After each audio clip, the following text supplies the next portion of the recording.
Assalamualaikum warahmatullahi wabarakatuh teman-teman, kembali lagi bersama saya Budi Hartono. Jadi saya bikin video ini ya karena banyak sekali yang tanya kepada saya itu, Mas gimana sih proses ke Korea itu ya, banyak sekali. Jadi saya buatin video ini supaya lebih gampang lah, jadi nggak balesin satu-satu itu sama temen yang lain ya yang pada tanya gitu. Nah, jadi saya kerja di Korea itu melalui program resmi pemerintah, namanya itu program G2G dari BNP 2 TKI ya. Jadi semua informasi ya itu ada di websitenya BNP 2 TKI ya teman-teman. Nah, untuk kerja ke Korea sendiri ya, itu ada dua bidang teman-teman, atau dua sektor. Yang pertama itu ada sektor manufaktur dan ada juga sektor perikanan.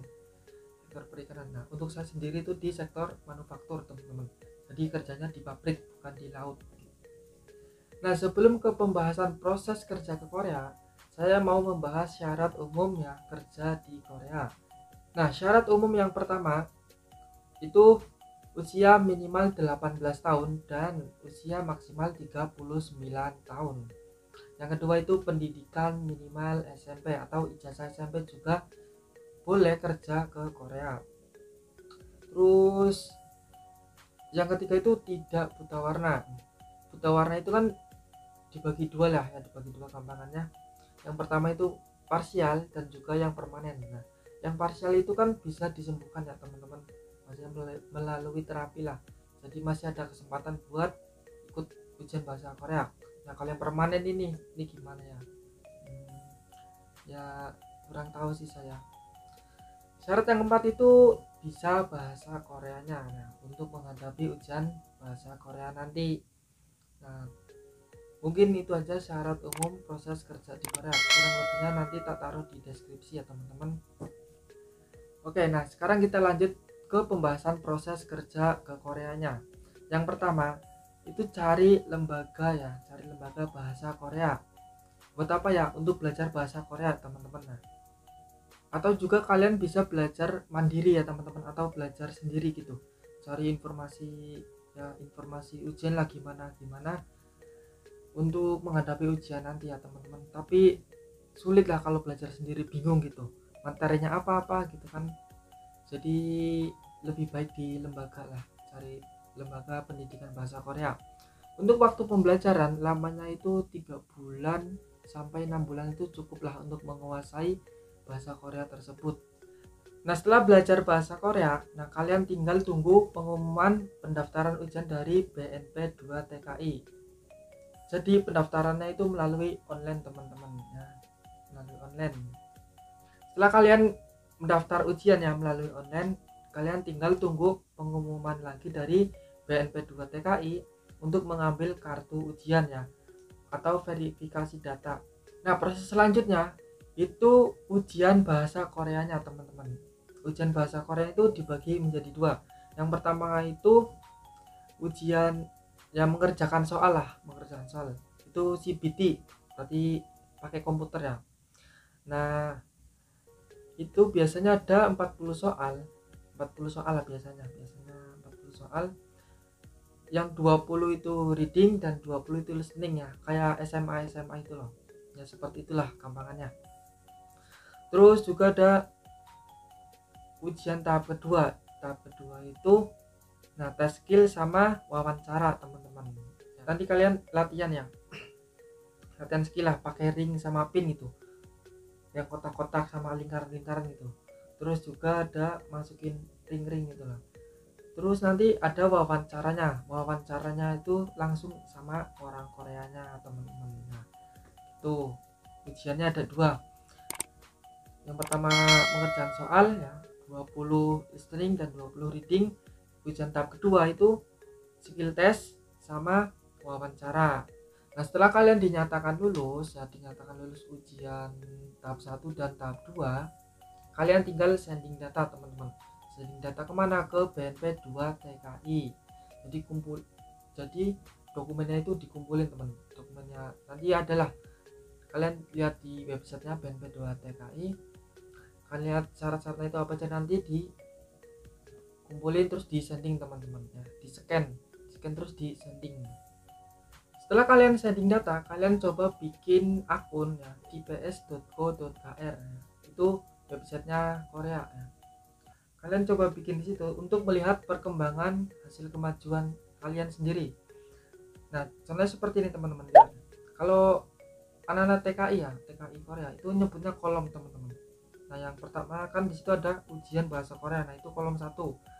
Terus perkembangannya di tengah ini lulus, nah gitu kan. Terus di sebelah kanan itu ada tanggal teman-teman. Terus di bawahnya kolom 2, tanggal pengiriman daftar pencari kerja. Nah, ini yang tadi dinamakan sending data teman-teman. Sending data kan datanya kalian dikumpulin. Nah, sending data. Nah, terus nanti di kolom 2 nanti ada tulisannya dikirim teman-teman. Begitu juga selanjutnya teman-teman. Terus kolom 3 ada tanggal penerimaan daftar pencarian kerja. Nah, terus juga di sini ada masa berlakunya ya kan, diterbitkan tanggal berapa. Terus juga ada masa berlakunya sampai tanggal berapa.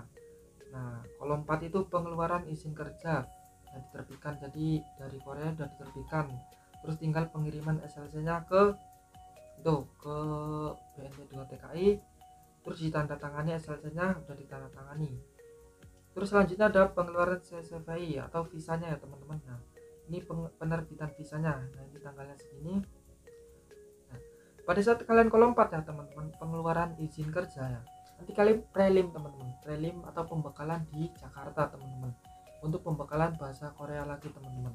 Jadi nanti kalian selama seminggu nanti di Jakarta teman-teman, ya belajar bahasa Korea lagi lah. Nah, pada saat udah kolom 4 ya, kolom 4 itu cepet teman-teman, kolom 4, 5, 6, 7 ya. Dan untuk tanggal masuk sesungguhnya ya teman-teman, ini kan nggak sama ya sama tanggal masuk sementara. Nah, tanggal masuk sementara ini buat jaga-jaga aja teman-teman. Jadi pada saat tanggal masuk sementara, kalian harus udah siap semuanya. Nah, setelah tanggal masuk sesungguhnya nanti kalian kan ke Korea, berangkat ke Korea. Nah, disitu nanti kalian ditampung lagi teman-teman selama 3 hari ya, selama 3 hari.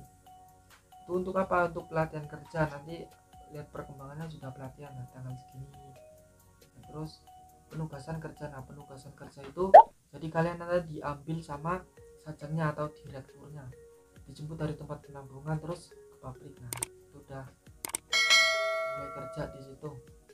Nah, jadi seperti ini teman-teman. Kalau kalian bikin akun di www.ips.go.kr, kalian bisa lihat hasil perkembangannya kalian sendiri ya. Nah, mungkin kalian bisa lihat di sini ya, rezekinya saya nasib-nasiban. Pokoknya setiap bulan itu satu kolom ya. Biasanya itu rata-rata teman-teman tuh berhenti di kolom 2 teman-teman. Kalau di kolom 3. Kolom 3 tuh paling lama biasanya. Kalau nggak 1 tahun ya 2 tahun itu kan lama banget proses Korea itu. Nah, di kolom 3 kan karena ada itu sih, ada masa berlakunya teman-teman. Jadi kalau udah habis ya mungkin bisa diperpanjang sama BNP2 TKI-nya, karena teman saya juga ada yang diperpanjang. Nah, terus juga ada yang nggak diperpanjang, jadi ya berhenti lah, harus mengikuti ujian lagi di tahun berikutnya. Nah, jadi gini teman-teman proses kerja di Korea ya. Saya juga mau ngasih saran kepada teman-teman ya, saran proses kerja di Korea. Jadi yang pertama itu cari lembaga bahasa Korea yang terdekat. Jadi kan di setiap daerah itu ada teman-teman, setiap daerah itu ada lembaga bahasa Korea. Contohnya kayak di tempat saya sendiri di Brebes. Di Brebes itu banyak teman-teman. Di desanya saya sendiri itu ada ya, di itu loh, di MTS Slatri ya, di MTS Slatri itu ada, di situ ada. Tapi coba kalian tanya-tanya lah, yang di situ ada. Terus juga ada di Jatibarang itu ada, di Songgom, terus di Wanasari. Nah, itu aja udah ada 4 ya di tempat di Brebes sendiri. Itu belum tahu yang lain-lainnya, mungkin di Bumiayu mungkin juga banyak ya. Jadi saya saranin tuh cari lembaga bahasa Korea yang terdekat, karena itu bisa menghemat biaya teman-teman. Makan dari orang tua, maksudnya kan masih ikut beban orang tua lah, tapi resikonya ya untuk belajarnya sendiri keganggu sama teman-teman kalian sendiri. Contohnya lagi belajar enak-enak ya, mungkin lagi proses belajar ya, kalian diganggu diajak main sama temennya ya, Ya pokoknya adalah resiko plus minusnya itu belajar bahasa di daerahnya sendiri ya. Atau juga kalian bisa cari lembaga yang jauh, maksudnya merantau gitu. Tapi ini mungkin menghabiskan banyak biaya teman-teman. Untuk biaya hidup kalian merantau, makan ya, kayak makan, pokoknya ya transportasi itu ya apa-apalah lain-lain gitu. Nah proses ke Korea itu gampang-gampang susah teman-teman, asal kalian bisa sabar dalam menghadapi prosesnya, melewati prosesnya. Insya Allah nanti kalian bisa kerja di Korea. Nah terus juga ujian bahasa Korea itu diadakan 1 tahun sekali ya teman-teman. Jadi pada saat kalian ujian, pada saat kalian belajar itu harus serius teman-teman. Kalau kalian tahap 1 gagal, itu nggak bisa lanjut ke tahap 2 teman-teman. Jadi kalau tahap 1 gagal, ya udah kalian harus ulangi di tahun berikutnya gitu. Apalagi terus kalau udah tahap 1 lulus, tahap 2-nya gagal. Nah, itu juga gimana perasaan kalian kan? Udah tahap 1 lulus, tahap 2 gagal, ya udah harus ulangi di tahun berikutnya. Eman-eman kan kayak gitu. Terus pada saat jalani proses kerja di Korea itu nggak usah nanya-nanya kapan ada ujiannya, kapan ujiannya ya. Yang penting kalian siapkan materinya dulu teman-teman. Apakah saya udah siap gitu untuk menghadapi ujian bahasa Korea itu, materinya itu sampai mana gitu disiapkan. Apakah udah mampu menghadapi ujiannya nanti, karena kan sayang kalau nggak lulus teman-teman ya. Pokoknya disiapkan materi sama mental kalian.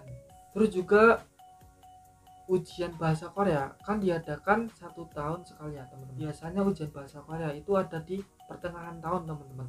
Jadi saya sarankan kalian belajar itu mulai akhir tahun. Kalian mulai belajar akhir tahun, November, Desember, Januari, Februari, Maret. Nah kira-kira 5 bulan lah. Pokoknya akhir tahun lah belajar atau awal tahun. Itu saya kira cukup teman-teman. Jadi kalian nggak nunggu lama-lama itu, nunggu lama-lama kapan ada ujian bahasa Koreanya teman-teman. Kalau waktu saya kan belajar bahasa Korea itu dari bulan Agustus, September, Oktober, November, Desember, Januari. Nah 6 bulan ya, udah 6 bulan. Nah sedangkan ujian bahasa Koreanya itu diadakan bulan apa ya, bulan Juni teman-teman. Saya ujian itu bulan Juni apa Juli ya, sekitar bulan itu ya. Pendaftaran bulan 4, terus ujian itu bulan Juli kayaknya, bulan Juli. Nah jadi kan ada waktu nunggunya teman-teman, lama nunggunya itu. Jadi kan saya harus setiap hari belajar lagi kayak gitu teman-teman, karena harus nunggu ujian bahasa Korea itu. Nah jadi saya sarankan belajar pada akhir tahun, terus kira-kiranya di pertengahan tahun itu ada ujian ya. Jadi kalian udah siap lah gitu, udah siap.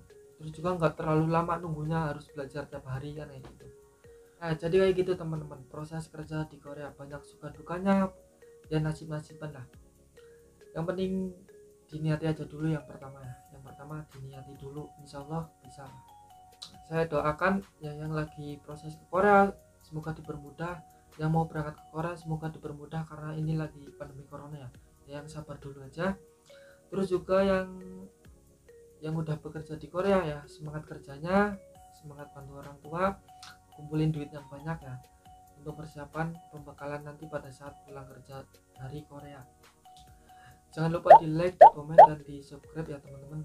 Di share juga kalau video ini bermanfaat ya, siapa tahu ada teman-teman yang membutuhkan informasi tentang kerja di Korea. Saya juga berharap ya teman-teman, saya juga berharap ya saudara-saudara saya, teman-teman saya itu bisa kerja di Korea bareng gitu. Nanti suatu saat ya kumpul lah di Korea. Sampai di sini saja video kali ini. Semoga videonya bermanfaat. Sampai jumpa di video selanjutnya. Bye.